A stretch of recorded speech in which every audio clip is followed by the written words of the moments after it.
let me even tell you people now, because if I keep this gist, I'll forget it. And another thing that made me realize that I need to say this gist is, when I passed that place, when my bike passed that spot, I remembered the exact thing that happened.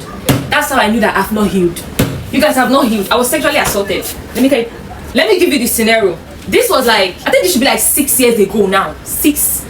It should be like 6-7 years ago now. You understand? I was coming back from an audition. That time I used to go for like auditions and the rest of that. So I was coming back from audition, and I was having one of the worst days. Like, you can literally say I was depressed, because I think that audition I didn't probably ace it, or I felt like I didn't ace the audition, and I was tired, I was weak, and the time was like, I think the time should be like 6 thereabout, because if I remember clearly, the sun was already going down. Bus now dropped me in my bus stop, in one bus stop like that to get. So I still had to take bike to come home. So I now said, okay, because of the way I was feeling sad, I was feeling like very low, like I was very, very low. You know this kind of low where you're asking God, why, that kind of low. I now carry bag. I say, okay, let me not enter bike. Let me just walk to like the next bus stop. Let's fresh air. Like, I've always loved to stroll. So now say let fresh air touch me. At least before I get home, I will feel a bit better. Maybe if I walk, I'll clear my head. Biggest decision of regret. Ask me what happened. Ask me. Imagine, I was carrying my bag. So there's this bag I used to use to go for auditions. I held it like this. So I have walked a distance. I was so low. I had walked a distance. At least you can say I've walked for over 15 minutes at that point. Tell me why at the turning of like the one other road that I wanted to enter, I had turned though. I've literally turned my turn and be going. I did not talk to anybody. The next thing, Jesus, you guys, I'm still traumatized. The next thing, this is not a laughing issue. This thing made me cry. I was traumatized for months. The next thing I heard was bah. Oh Jesus! Ask me where that pa came from. See my eyes, because I'm literally reliving that moment right now. I'm traumatized though.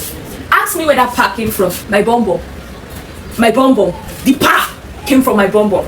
You're asking what caused it? Let me tell you. Scenario. I was walking my back. I was walking, thinking of my life, asking God why, thinking about how I could have done better for the audition, slowly. The next thing, there were like 3 guys on the bike, the bike rider, the person that was riding the bike, and 2 other guys. So it was the one at the far end, and I believe all of them were in on it, because immediately they did it, they zoomed off. I was walking with my bag and everything. The next thing, that part is somebody that hit my bum bum. See it here. Till today, still paining me. And for me to remember this thing, what happened? How did I remember it? My bike guy passed that, because I don't know, but my bike guy passed that particular spot. So that spot that I was standing, and it was in front of one church. That spot that I was standing, my bike guy passed there on our way home this evening. And it just this kind of thing where image just flashed in your head. You guys, and you know the funny thing? This guy hit it. He now left his hand like this. So the bike zoomed off. He left his hand like this, and the bike was going. God be punished.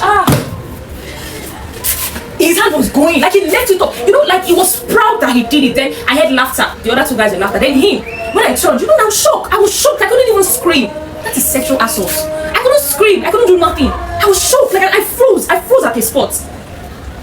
And there was no traffic, so there was no way anybody could even if they wanted to hold them or something. Gone. And he did. I remember seeing his face like. So like something he was actually proud of. Then the other guys were not laughing. He let that hand up until he disappeared. I just stood where I stood. I stood in shock. This kind of thing where you've been suppressing your emotions, and then something now happened. Then you guys, I started crying. I was crying on the road. I still froze on the spot. At that point, I just felt like God didn't like me. I started crying. I cried. Like I stood there with my hand like this. Then my hand at where the guy tapped me now or beat me. I was crying. I remember people walking.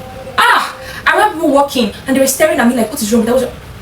And for minutes, I was crying. And when the shock now relieved me a bit, I was just walking. As I was walking, I was literally walking slowly. I was walking like this. And tears were falling from my eyes. Do you know what it is to be hit and be touched like that? When you literally had no choice. Do you get?